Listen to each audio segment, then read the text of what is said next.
Innovators, as Steve Jobs put it, think differently. Now, what does that really mean? If you could pry open an innovator's head and get inside, how does their head work when they're trying to get new ideas? Let me give you an example from South Africa. Gavin Semenowitz. In his mid-30s, he became confident enough in his creative ideas to try to figure out a way to build a new business. He identified a problem, first of all, and the problem was you're trying to get a job. And the reason you probably quit your last job is because you had a bad boss. Now, when I'm looking for a new job, what I'm trying to figure out is, am I going to have a good boss in that new job? Well, the challenge is trying to figure out if the new boss in a new job is any good is like trying to find out if a doctor, a medical doctor, is any good before you go to the doctor. You never quite know. So the problem was, how do you figure out if you're going to get a good boss when you get a new job? Well, Gavin connected something completely unexpected to trying to find a new job. He took a help wanted ad and added 360-degree feedback. In other words, you've got a manager, a leader, who's had feedback received from people around him about his or her leadership capability. That data, if it's good, gets linked to a help wanted ad. And as a result, by connecting the surprisingly unconnected, you get this new business called getagreatboss.com. You go online, you're looking for a job, you can also check to see, is the boss any good? And before you know it, you're able to get that job, knowing with some level of confidence the boss knows what she or he is doing. This is how innovators think. You get inside their head, they connect the unconnected. A guy named Mark Benioff, founder of Salesforce.com, probably started the whole issue of cloud computing in our time. He got the idea for Salesforce.com, which is really selling enterprise-level software on the internet, by thinking about the problems small and medium-sized enterprises have with trying to install enterprise-level software that's usually extremely expensive, too expensive for a small business. He was thinking about that problem. He was actually out in the Pacific Ocean at one point, swimming with the dolphins, when the associational thought came together. What if we sold enterprise-level software like Amazon.com sells books? Connects the unconnected. Before you know it, he gets an idea that changes and really creates an entirely new industry. Albert Einstein called associational thinking combinatorial play. And that's what it really is. We're playing around with different things to try to figure out new connections that will give us surprising new ideas.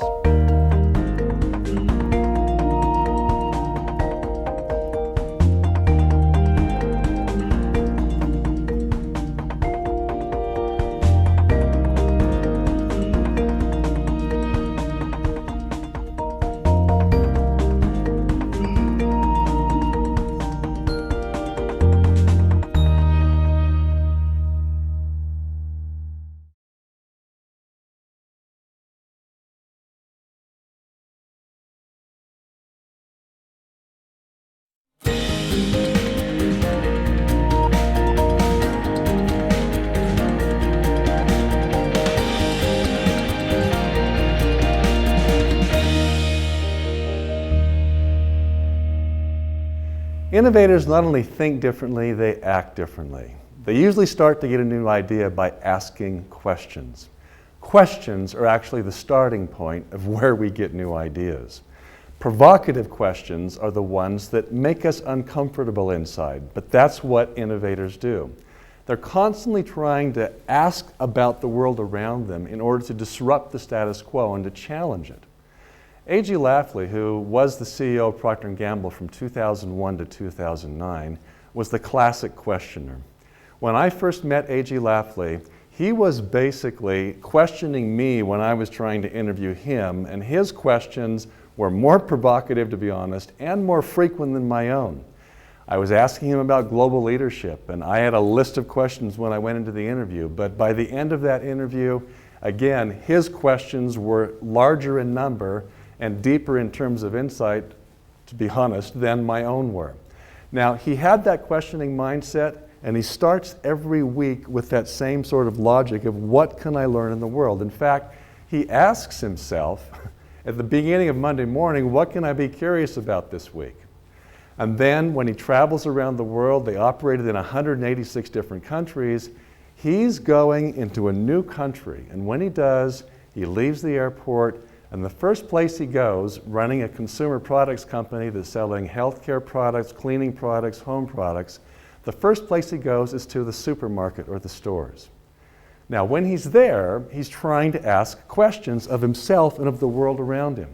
He's watching people buy products, he's watching people look at them, he's interacting with them, and he has one question in his mind that's driving the whole experience within those supermarkets. The question is, are consumers delighted when they buy our products? Now, how many of us get delighted when we're buying Tide detergent to clean our clothing? Not many people, but that's what he's looking for. Are we selling things that delight people? And then once he finishes in the stores, he will go out into people's homes, and he's got a second question in his mind. They set up home visits in 5 or 6 different places. When he goes into those homes, he's watching people use products, cosmetics again, cleaning products in the homes. He has a question in his mind that's driving the observations of the world. And the question is, are we delighting consumers when they're using our products? And the reality is, the questions we're asking drive the things we see and the potential for creating new ideas. In a completely different part of the world, David Neeleman in Brazil started a company called Azul Airlines. Low-cost airlines, super high service in a country that has a duopoly of 2 carriers that basically were charging high prices and not giving exceptional service. One of the first challenges Neeleman faced when he was trying to set up this airline in Brazil was the challenge within Sao Paulo of, we've got an airport that's an hour away from Sao Paulo. And the challenge becomes, the taxi ride from Sao Paulo out to the airport cost more than the airplane ticket from the airport to any other part of Brazil. So David's thinking to himself, why don't we just build an entire bus system to bring tens of thousands of people every day from downtown Sao Paulo to the airport? The executives around them responded with, well, airplanes and airlines, we don't do that kind of building big bus systems thing. His response was, why not? Over and over, why not, why not, why not? And then finally, they decided we could try it. They did it. It was a fantastic success. And every day of the week, they bus thousands and thousands of people to the airport to make it work. This is what innovators do. They ask provocative questions about the way things are. They're trying to probe and figure out why they're that way. They then explore the world with what if, how about if we approach this, or why not?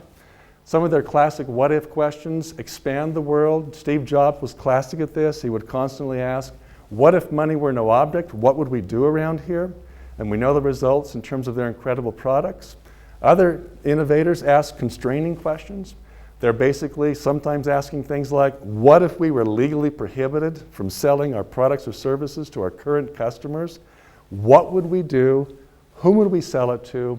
How would we redeploy the assets that we have to make a different product, different service, different delivery? This is what innovators do. They question the world constantly, provoking others to help create new ideas.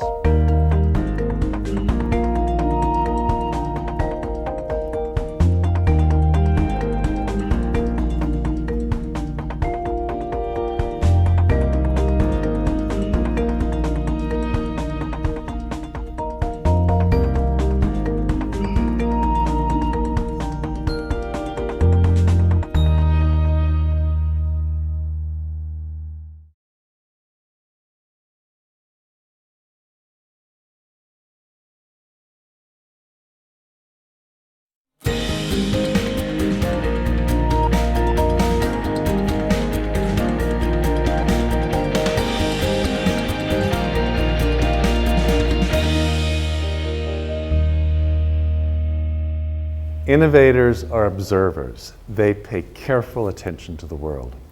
With their eyes, with their ears, even with their nose, their senses, their touch, they're completely aware of what's going on around them, and it makes a difference. Let me give an example from GE Healthcare. Basically, the designer for the CAT scan systems was really good at what he did, and they built these fantastic systems that were deeply functional and worked perfectly. One day that designer was walking through a hospital, and he noticed in one of the rooms where these cool CAT scan machines were, a 7 or 8-year-old kid who was crying, really crying, because he was so afraid of getting inside of that machine. It influenced the designer so deeply of that machine that he realized, we've got to do something different. 80% of the kids who were getting into their machines had to be sedated because it was so scary. So they went out and did their homework. They made observations. They went to a children's museum. They went to preschools and watched children at play and watched how they approach things. And all the while they're trying to figure out, what do places do that calm children down and make them more comfortable when they're in an experience? Well, here was their idea. In one room, they turned it into a pirate's room. They painted it like a ship. They had a smell that was like coconut oil in the air. The staff who was bringing the child into that CAT scan room acted as if they were a pirate going onto a ship. The CAT scan machine itself was painted like a pirate ship with a wheel and different things and a plank to walk and so on. And instead of 80% sedation rates, this incredibly inviting environment had 20% sedation rates. It completely reversed it. The kids were comfortable there. It was an incredible process where observation created real insight to a situation. In South Africa, at Cedar Citrus, somebody who's working not in a management or professional role necessarily, Andries Fixter, was tasked with watching the citrus groves, the orange trees, to make sure that nothing problematic happened to them. Well, one day, he's noticing that the baboons who love to steal things in South Africa were stealing the oranges. He watched the patterns, he watched where they were stealing the fruit from, he paid attention, he was like an anthropologist noticing things, and he realized over time they were taking fruit from the same tree over and over and over. He finally went over to the tree, he got up close, and he looked at the tree and he's like, this is not right. The tree fruit was all green. It was not ripe. Not just right, it was not ripe. It didn't look good. But the baboons were liking it, so he pulled one of the fruits off. Opened that orange up, and as soon as he opened the orange up, he could smell the sweetness of it. When he tasted it, it was incredibly juicy, one of the best oranges he ever had. That simple observation that was systematic, then he took to his boss, and this was the moment of truth about observation. Will his boss listen to the idea? He told him about the situation, they talked about it, then they did some more exploration, and they figured out what was going on with the tree. It was an early ripening tree. The fruit looked green, but it was ripe. And what they did was create an incredible competitive advantage because it ripened 1 month shorter than the rest of the fruit trees in that part of the world. And as a result, instead of having 1 growing season, Cedar Citrus got 2 growing seasons. That's competitive advantage. Observation is the key to getting new ideas. There's a really important question to ask ourselves or others.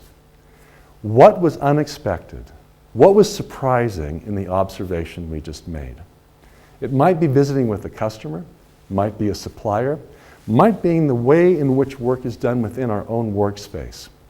But if we're paying attention, we will see surprises. We'll see the unexpected. And then we can transform those surprises into new ways of doing things.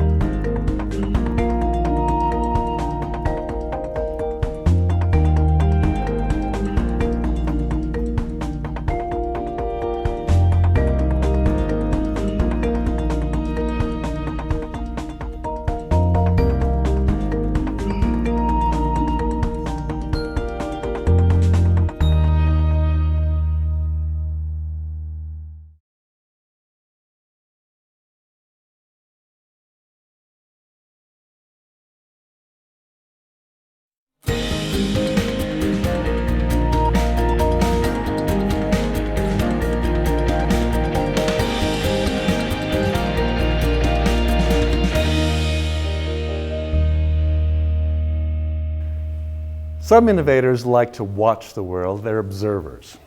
Others are talkers. They like to talk with people in the world they live in. We call them idea networkers. This is different than the kind of networking that we normally do. Often we network to get jobs or to advance our career. Or we're networking with people to get resources to get something done. Those things are important, but it's not the kind of networking we're talking about. Networking for ideas means I've got a problem, I'm trying to get a solution to it, and I intentionally talk with people in order to get a spark, a new direction, a new way of thinking about the situation. So think about it. Everybody's got a problem. I've got problems, you probably have problems for which you don't have solutions.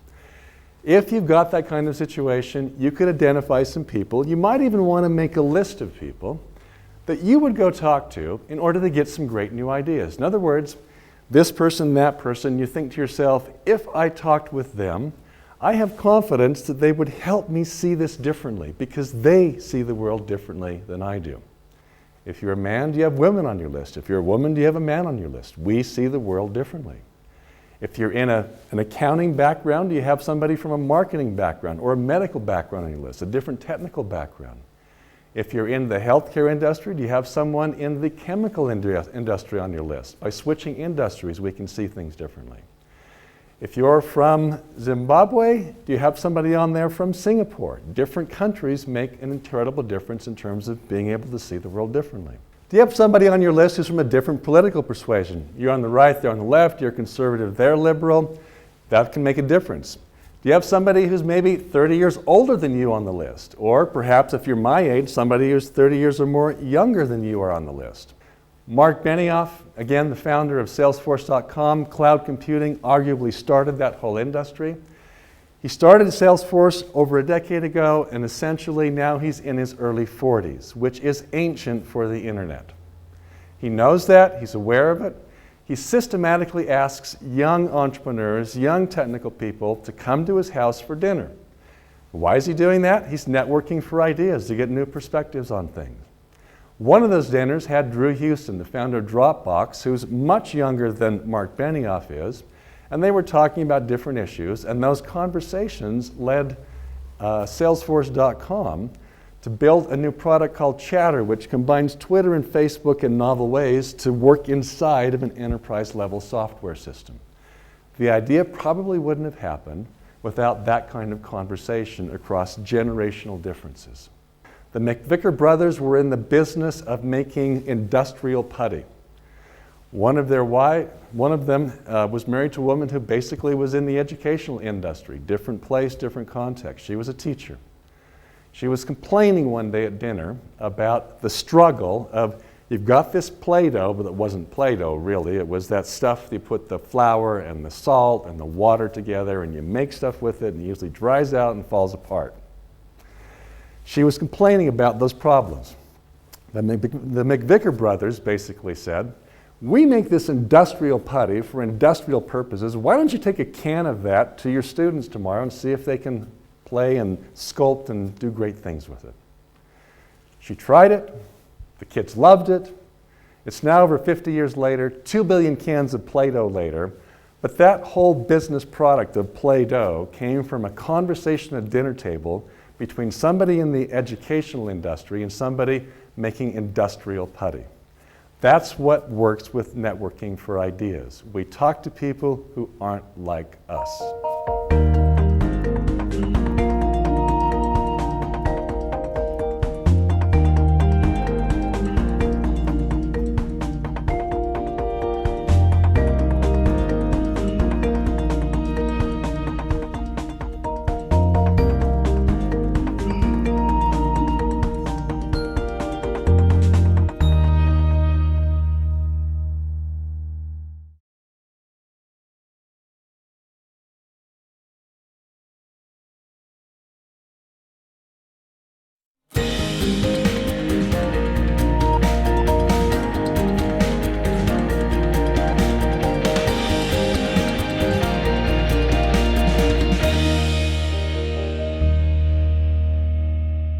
Innovators are experimenters, not in a white lab coat in the lab sort of experimentation, but with the idea that a lab sort of experimenter might have, which is, I have a hypothesis about the world, what if, how might, and they go out and explore the world to figure out, is it true? Now there are three ways in which they explore the world. The first way is they just try out new experiences. So Howard Schultz, many years ago, was working in the coffee industry, selling coffee grinding machines. He's on a trip to Italy in order to go to a conference about coffee and coffee grinding. He skips out of the conference meetings.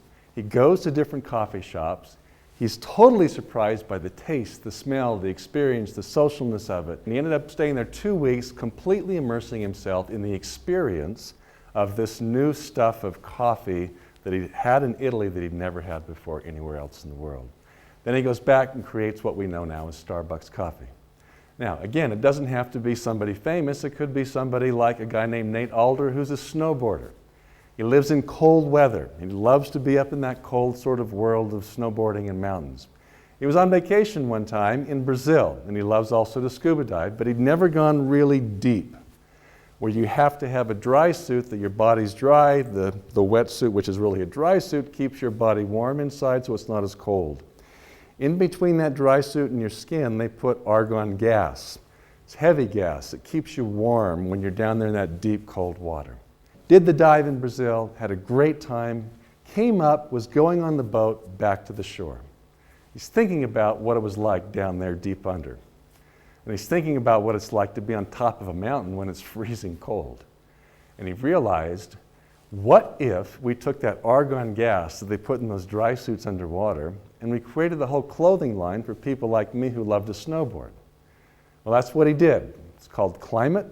They make vests, coats, pants, etc. You put this argon gas in. It's really a thin piece of outer clothing. Keeps you super warm, incredibly successful.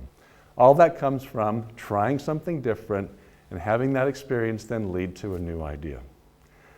Other innovators, they love to just take things apart. Page, one of the founders of Google, he did this ever since he was a kid. He was in his early teens, even a little bit younger than that. His brother gave him some tools, screwdriver and other things. He ended up then going out in the garage when his parents were gone, lifted off power tools, saws, drills, etc. off the shelves, used his tools to pull those things apart. He just wanted to know, how do they work? And he spread them all over the floor of the garage, never put them back together, but he got his answers, which was, what's going on inside of there and what could I learn from it? That's how some innovators get their ideas, just by taking things apart. The third way that they experiment is essentially by creating prototypes and trying new stuff. The founders of a company called Rent the Runway basically discovered that idea initially by one of their sisters who was thinking of going to a pretty nice party, had a good job, she was making a decent income, but she didn't have enough money in order to buy a high-end designer dress. And then she had the novel idea, what if we rented people really high-end designer clothing? Well, it would be expensive to buy all that clothing and to start the business, so they prototyped, they experimented. Here's the first experiment. They bought a few dresses. They took them to a college campus and let young women try the dresses on. High-end, good quality designer dresses. They tried them on. Will you rent them? Yes, they did. So the first question was, will they rent high-end designer dresses? That was answered. The second question they had to figure out was, will they bring those expensive designer dresses back in good condition and not steal them? They did. They got them back. So first hypothesis was tested. People will rent high-end designer dresses. The second experiment for them was different campus, different set of college students. In this case, they put the designer dresses out. They could touch them, they could see them, but they could not try them on. The question was, will they rent high-end designer dresses if they can't try them on? Fewer people did, but quite a few still rented. And they brought them back in good condition, didn't steal them. Third and final experiment to figure out, is this a business that could work, was don't put the dresses out there, but they took pictures of the dresses and asked people in a different college campus, would you rent this dress? And the answer was yes, about 5% of the time. That's enough in the internet business to make good money. Those three experiments led to the company Rent the Runway, which now has had venture capital investment of over $40 million. It's incredibly successful, but it's that spirit and action of experimentation that led them to get great new ideas.